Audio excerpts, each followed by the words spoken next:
Welcome.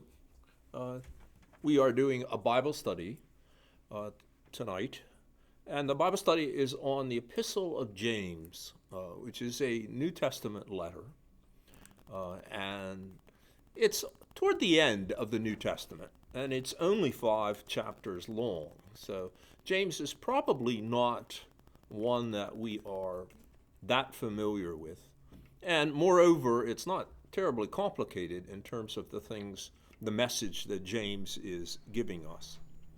Okay, an epistle is simply the Greek word for letter. Okay, so there are letters. The epistle is a letter is also a kind of literary form. I mean, there are, for example, novels that are written in the form of letters, and they're called epistolary novels. And so it is something that is, it does appear, and there's a kind of conventions that are connected with epistles. If you think about the New Testament, what you have is 4 Gospels: Matthew, Mark, Luke, and John. Okay. After that, the book of Acts, which is basically a history book and deals with the early spread of Christianity. And then you get a series of letters. There's actually 21 of them of varying lengths, and they occur before the final book in the New Testament, which is the book of Revelation. Of the letters, of the 21, 13 are attributed to Paul or to his associates, and they are often referred to as Pauline letters. Okay. The one thing that we pretty much know for sure is Paul didn't write them all. They are consistent in the kinds of things that they say, but they do differ a bit, so probably, especially in terms of the Greek that they are written in. 7 of the other 21 are what are called Catholic epistles, which only mean, it's like when we say, I believe in the Holy Catholic Church, we're not talking about the Roman Catholic Church in Protestantism. We're talking about the word Catholic as representing kind of universal, okay? And they are written to a larger, more general audience. Paul's letters are addressed to particular churches, okay? Now, when we say churches, Paul is the missionary to the Gentile world, and the Gentile world simply means the non-Jewish world, okay? It's not a derogatory term, it just is a descriptive term. And Paul, in the book of Acts, if you think about that, makes a series of journeys outside of Palestine, Israel area, and founds churches. It's a little deceptive when we say he founds churches because, we might think about buildings, we might think about priests. None of that, of course, would have been true. These instead were what we would call house churches, small groups of people who gathered together to, and I guess we should say, first of all, not read the Bible, because there is no Bible at this point. Paul does not go around like a Gideon handing out copies of the New Testament. The New Testament, at the period that Paul is sort of founding these churches, has basically not been written, or it's in the process of getting written. In fact, the earliest Christian document that we have is not a gospel. The earliest gospel is Mark, but the earliest Christian document is actually one of the letters to the church at Thessalonica, which is in basically present-day Turkey, okay? And it's called Thessalonians. So that goes back some way. And then, so we've got 13 Pauline letters, 7 Catholic epistles, and James is part of that Catholic epistles. And then finally, the book of Hebrews, which is often considered to be a Christian sermon, an early Christian sermon. And then, of course, you get to the book of Revelation. Paul's letters are arranged by length in the Bible. Okay, so the longest letter comes first, and then they descend in terms of size. So that's one way to solve the problem of how do I organize the letters.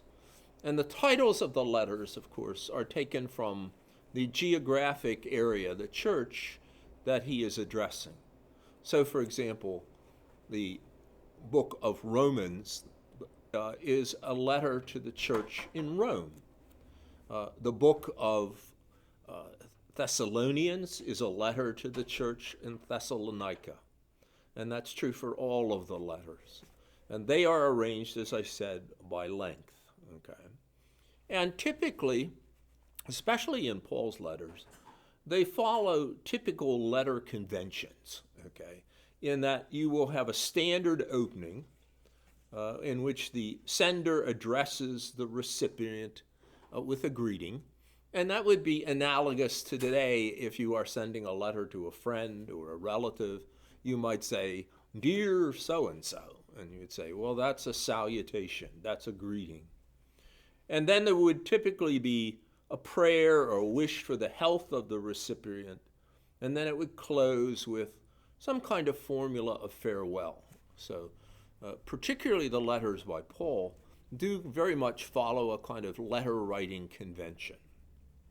Okay. Now, the letters, and we're going to project some images onto the screen. I'm going to hold it up. I don't expect that you'll be able to see it, but at least it gives us some idea. You know, if you say, what do the letters look like, or where is the original, or what does the original look like? The answer is they were written typically on papyrus, okay, which is a plant-based kind of paper. And then eventually, of course, you saw lots of decay over the centuries. So for when we talk about books of the Bible, the one thing you have to say is there are no originals. There are no original books of the Bible of anything. All we have are copies. Copies of copies of copies of copies. Okay. And of course they were written on rather fragile pieces of, not really paper, but of plant-based material.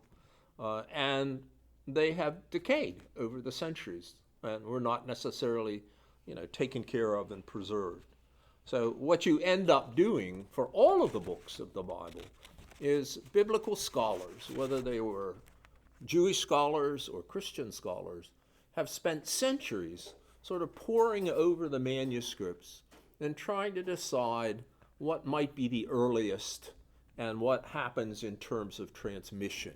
Okay, because a little bit, and you can think back to maybe your school days or when you were younger, if you are making a copy of something, the likelihood that you are going to make a mistake is fairly large. Okay, so you might skip over a word, you might misinterpret a word and write it slightly differently. You might have a hole in the piece of papyrus and you can't figure out what the word was. Okay, so you get a lot of problems with the text being essentially kind of corrupted and falling apart. Okay, so the work of biblical scholars has been to sort of try to reconstruct a text. The other thing that is obvious is that they're not written in English. The texts in the Old Testament are written in Hebrew, a little tiny bit in Aramaic, which is related to Hebrew. It's a little bit more of a popular language. The books in the New Testament are all written in Greek. Okay, they're written in a form of Greek called Koine Greek, which is a little simpler than the kind of classical Greek of a writer like Homer. Okay, so they're written in another language, a language that with characters that we can't even read. Okay, so if you are interested in biblical languages, it's a question of studying, often for years, in order to sort of reconstruct or read what there is. So some of the letters, and this is a copy of, or a photo of the Isaiah scroll, which now Isaiah is a book in the Old Testament. Okay, and the other thing that, of course, this suggests is that scrolls were more common. In fact, you had no books. To say the books of the New Testament is very, very deceptive because, we live in a world of paper and printing and we think about books, but there were no books as such.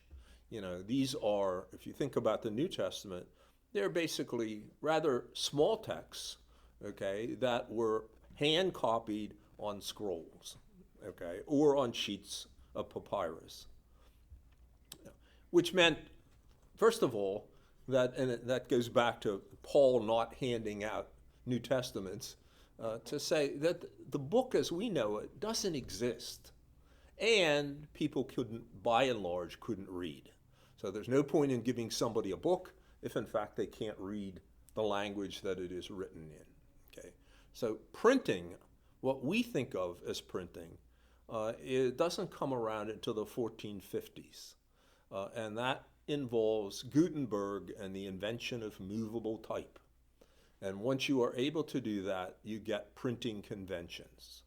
So nothing in terms of either Judaism or Christianity is basically was available to the early people. It was copies of copies.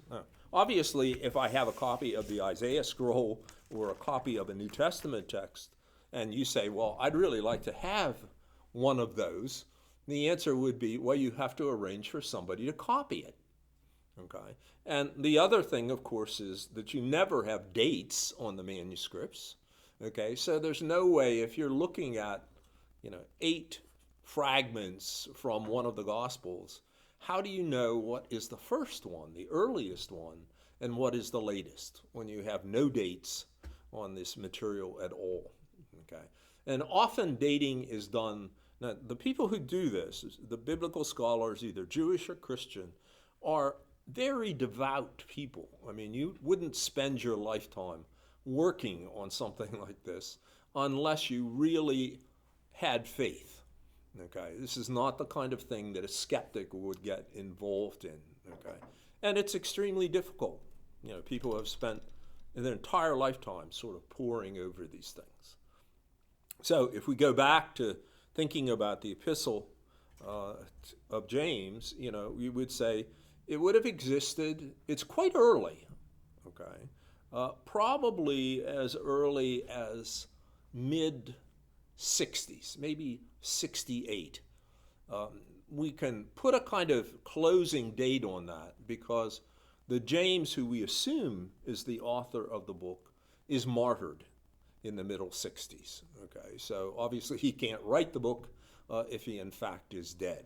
Okay, so at any rate, as I said, no originals survive. Okay, they were written with reed pens on papyrus rolls. They were written on one side, okay, and never, of course, on the reverse as well.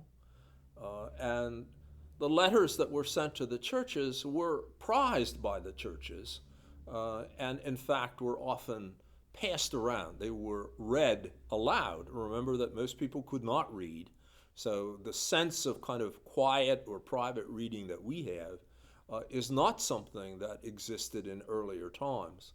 Even if you go back into the Middle Ages, most reading was done aloud. Now you think about teaching your children or your grandchildren to read, and typically reading is a quiet activity. You go to a library, it says quiet, people are reading, okay? But that's not the way that it was in the early days. People read aloud, okay? So the letters were then read to the churches, and that was how the message sort of got spread. So, why did people write letters? Well, the letters are typically directed not to individuals, but rather to congregations or groups or house churches. Now, the best guess is in the early centuries of Christianity, after it begins to spread, the churches that, for example, Paul is writing to probably had no more than 50 people. You didn't have priests, you didn't have buildings. They were just literally people who would gather together to read, to listen to something, and to have some fellowship together. Okay, so the letters are almost always addressed to groups rather than to individuals. There is, of course, in those days, no mail service, okay, like we expect. So typically they were delivered or they were circulated by messengers. And probably the messenger was also entrusted with the questions that somebody wanted answers to.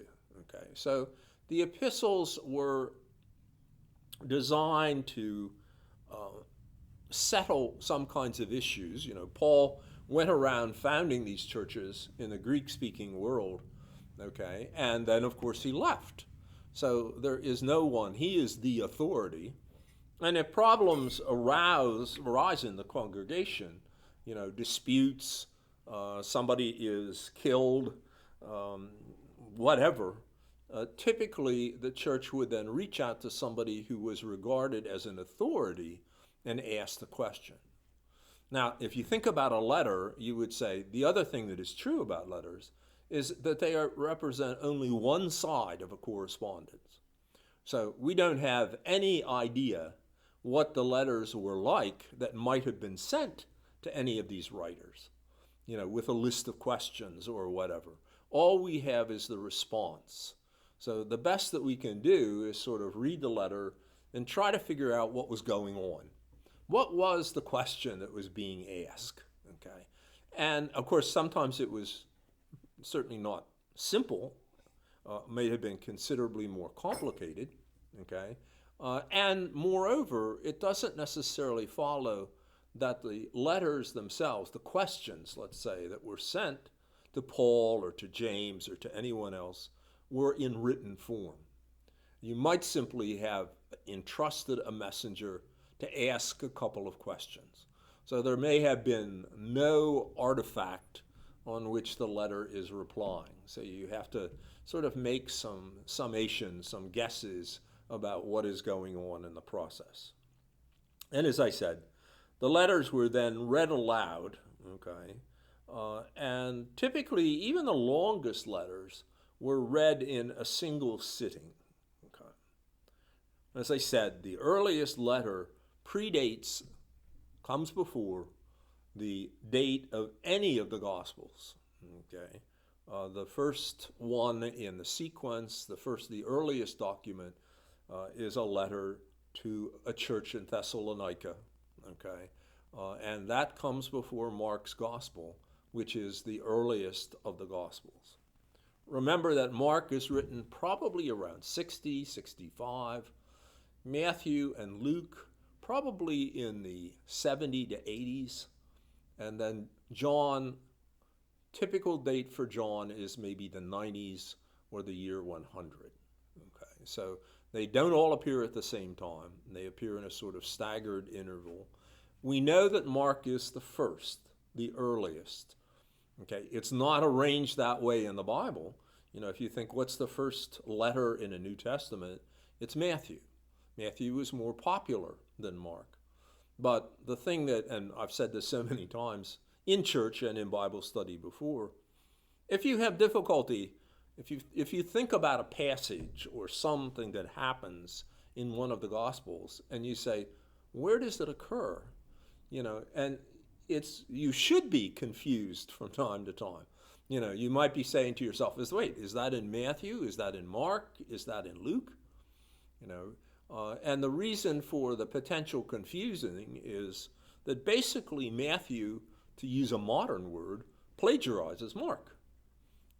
Most of Mark appears in Matthew, word for word. Okay, so if you get confused, you could say, well, it makes sense. Okay, Matthew, Mark, and Luke are called the Synoptic Gospels. They're synoptic because they share stories in a certain sequence. The odd one out is John. John is later. John doesn't share a lot of the stories. that we expect. And there are some very distinctive features to John that are not present in Matthew, Mark, and Luke. Okay, so to get back to what is going on in the Epistle of James, typically the James that is referred to here is thought to be, now James is not an unusual name in terms of the New Testament, but it's thought to be the brother of Jesus. Okay, and there are passages, we'll also project this up on the screen, but in Matthew chapter 13, verse 55, Matthew writes, "Isn't this the carpenter's son? Isn't his mother's name Mary? And aren't his brothers James, Joseph, Simon, and Judas?" In Galatians, which is an epistle, a church in Galatia, we're not quite sure where Galatia was. There are a couple possibilities. Galatia chapter 1, verse 19, "I saw none of the other apostles, only James, the Lord's brother." And in Galatians chapter 2, this is Paul writing, "Then after 14 years, I, Paul, went up again to Jerusalem, this time with Barnabas. I took Titus along also. I went in response to a revelation, and meeting privately with those esteemed as leaders, I presented to them the gospel that I preach among the Gentiles. James, Cephas, and John, these esteemed as pillars, gave me and Barnabas the right hand of fellowship when they recognized the grace given to me. They agreed that we should go to the Gentiles, and they to the circumcised." Circumcised means that they are going to the Jews who have converted to Christianity, sometimes referred to as Jewish Christians. Okay, so Gentiles, on the other hand, would have simply been non-Jewish people. Okay, so did Mary have children other than Jesus? Okay, and a lot of that depends on maybe your denomination, your faith denomination. If you have friends who are Roman Catholic, the very idea of Mary as giving birth to additional children is absolutely unacceptable. You know, the Blessed Virgin Mary does not give birth. Again, the Blessed Virgin Mary, the BVM, is assumed into heaven, never dies. Okay, there is the assumption of Mary. So whenever you see, and there's other things, if you see the Church of the Immaculate Conception, that does not refer to Jesus. That refers to Mary, that Mary herself was immaculately born without sin, so that she could be the pure vessel in which Jesus would be carried. And if you see the Church of the Assumption, has nothing to do with Jesus, it has to do with Mary. Okay, so Mary is a key figure in Roman Catholicism. When Mary dies, she is assumed into heaven, where she serves as an antecedent as an intercessor for anyone who is praying. So that typically you pray to Mary, "Hail Mary, full of grace," and ask Mary's intercession with her son to help you. Okay, so obviously Catholicism would not read Mary as having additional children. Okay, and as far as Protestantism, nobody cares. The Protestants are you can think about, if you've been coming to church for years and years and years, when did you ever hear anything about Mary? You hear it at Christmas time, okay, but basically nothing after that, okay. So typically if you say to a Protestant, even a devout Protestant, "Do you think Mary could have had other children?" People will say, "Yeah, sure, why not?" Okay. So the way around this, and there is a way around this, a way to explain this, and it's in an apocryphal text. It's not a sacred text. It doesn't make it into any Bible. It's called the Protoevangelium. Okay, and in that story, Mary, who is born without sin herself as a child, is eventually taken into the household of an old man named Joseph. And Joseph has children by previous marriages. Okay, and Mary becomes pregnant while she is living with Joseph in Joseph's household. Joseph is accused of fooling around with Mary, and of course, he is vindicated. This is a child fathered by the Holy Spirit, and so if you are asking, well, what about these brothers and sisters? The answer would be, well, they're stepbrothers and sisters. They are not biological children. Okay, but as I said, there's more than one James, but a typical commentary on the Epistle of James will say that this is probably written by his brother, who was the head of the church, the Jewish Christian church in Jerusalem. Okay, so, and as I said, written at a period of time quite early, maybe in the mid-60s.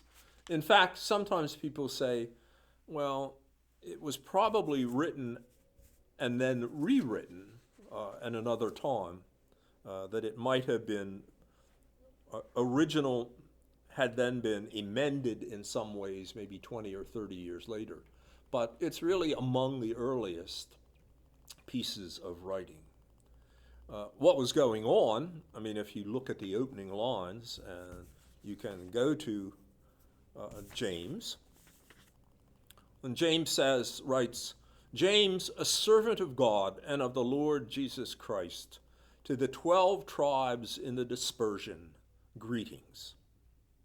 Okay, so if you think about the word the 12 tribes, you would say, well, obviously he's talking about the 12 tribes of Israel, the 12 sons of Abraham.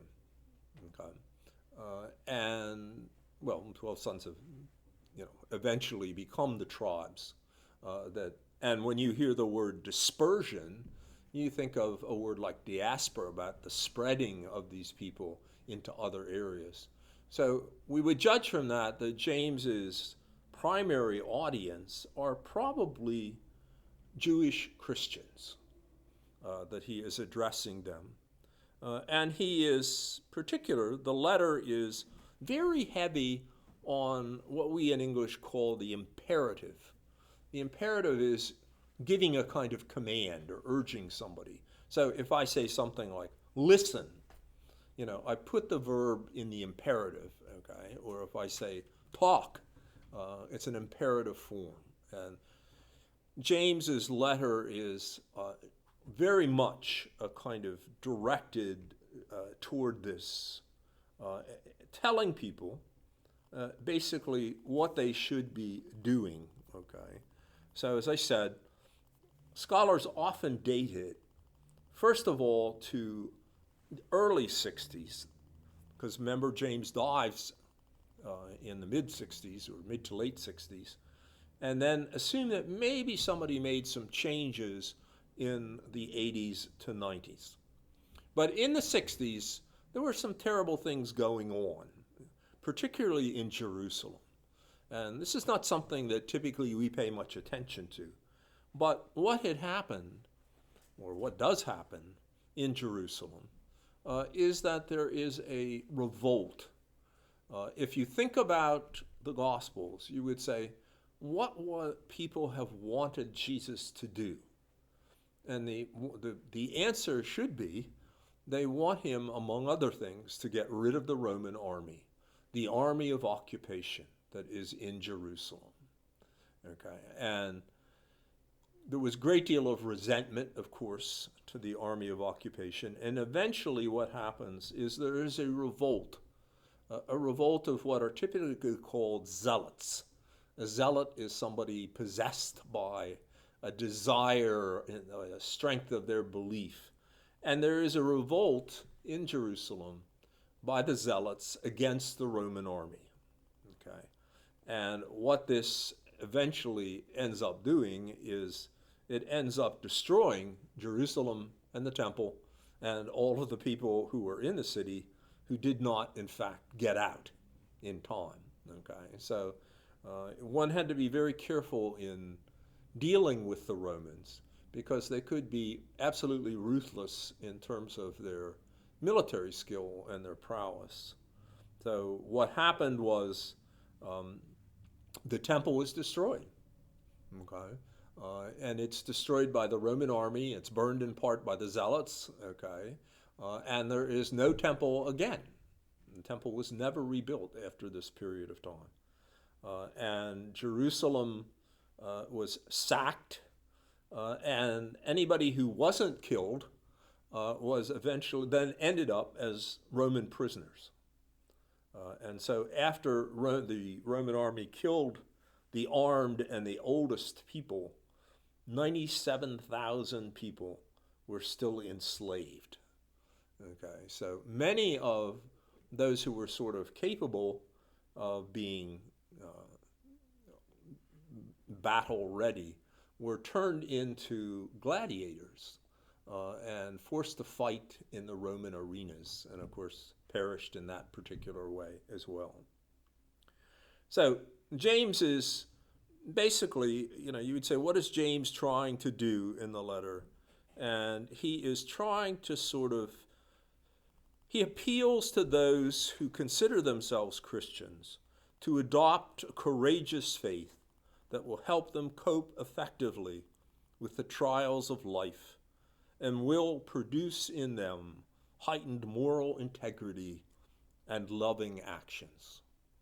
You can say, well, hey, that's a good goal. It's probably a good goal in terms of a pandemic as well, to say, dealing effectively with the trials of life.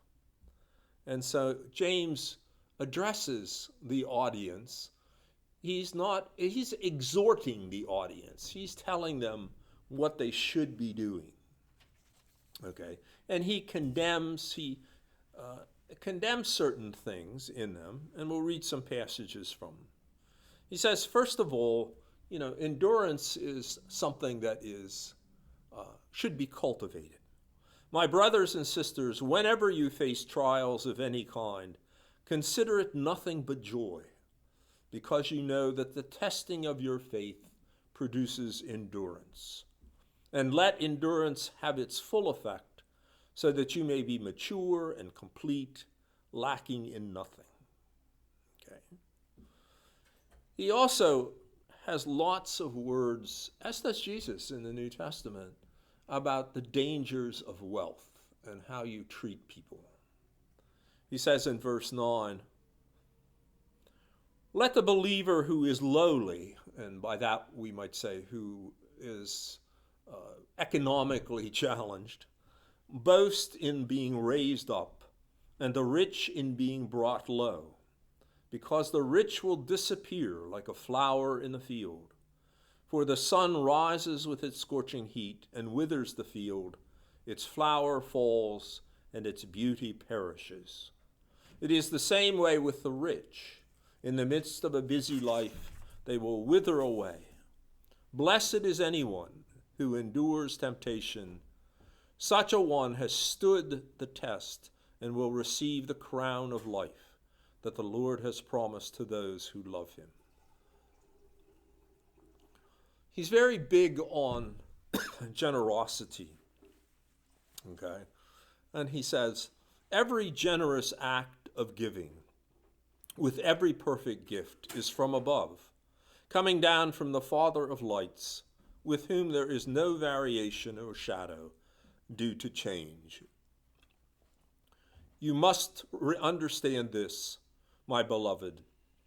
Let everyone be quick to listen, slow to speak, slow to anger, for your anger does not produce God's righteousness. Therefore, rid yourselves of all sordidness and rank growth of wickedness, and welcome with meekness the implanted word that has the power to save your souls. He stresses, as does the Old Testament and the New Testament, that remember to care for orphans and widows in the time of their distress, and to keep oneself unstained by the world. Okay? In both the Old and New Testament, widows and orphans are the two most vulnerable groups in society. And Jesus frequently stresses that as well, that you've got to make sure that you take care. He says, make sure that you treat everybody alike. This is in Book 2. My brothers and sisters, do you with your acts of favoritism really believe in our glorious Lord Jesus Christ? For if a person with gold rings and fine clothes comes into your assembly, and if a poor person in dirty clothes also comes in, and if you take notice of the one wearing the fine clothes and say, have a seat here, please, while to the one who is poor you say, stand there, or sit at my feet, have you not made distinctions among yourselves and become judges with evil thoughts? Listen, my beloved brothers and sisters, has not God chosen the poor in the world to be rich in faith and to be heirs of the kingdom that he has promised to those who love him? But you have dishonored the poor. It is not the rich who oppress you. Is it not the rich who oppress you? Is it not they who drag you into courts? Is it not they who blaspheme the excellent name that was invoked over you? So he says, to show partiality, you commit sin and are convicted by the law as transgressors.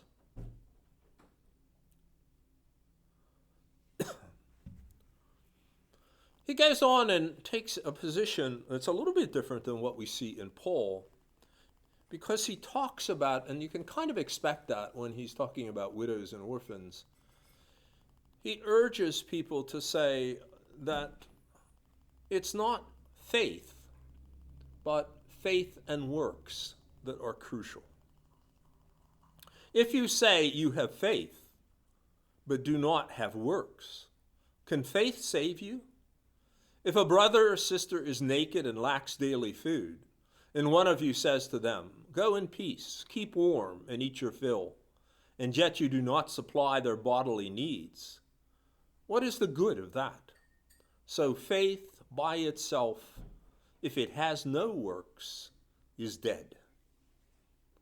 So he urges his followers to combine the two, and he uses two examples. He talks about Abraham who is willing to sacrifice his son, Isaac. And he talks about Rahab in the book of Joshua, who helps the people of Israel to conquer the city of Jericho. What he wants us to be are doers. Okay? He says, it's not a question, be a doer and not just a hearer.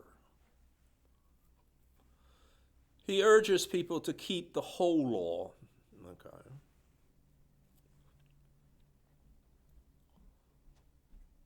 He says, for example, who is wise and understanding among you? Show by your good life that your works are done with gentleness born of wisdom. But if you have bitter envy and selfish ambition in your hearts, do not be boastful and false to the truth. Such wisdom does not come down from above, but is earthly, unspiritual, devilish. For where there is envy and selfish ambition, there will also be disorderliness and wickedness of every kind. He urges them to obey the law, to not speak evil against one another. Whoever speaks evil against another or judges another speaks evil against the law and judges the doer of the law. And you are not a judge of the law. There is one lawgiver and judge who is able to save and to destroy. So who then are you to judge your neighbors? He says, speak with a disciplined tongue. Be patient. Avoid inequality. Avoid exploiting people. Beware of the dangers of wealth.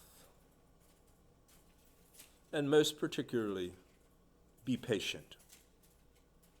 He comes to the end of his epistle and he says, be patient, therefore, beloved, until the coming of the Lord. The farmer waits for the precious crop from the earth, being patient with it until it receives the early and late rains. But you must be patient. Strengthen your hearts, for the coming of the Lord is near. Beloved, do not grumble against one another, so that you may not be judged. See, the judge is standing at the doors.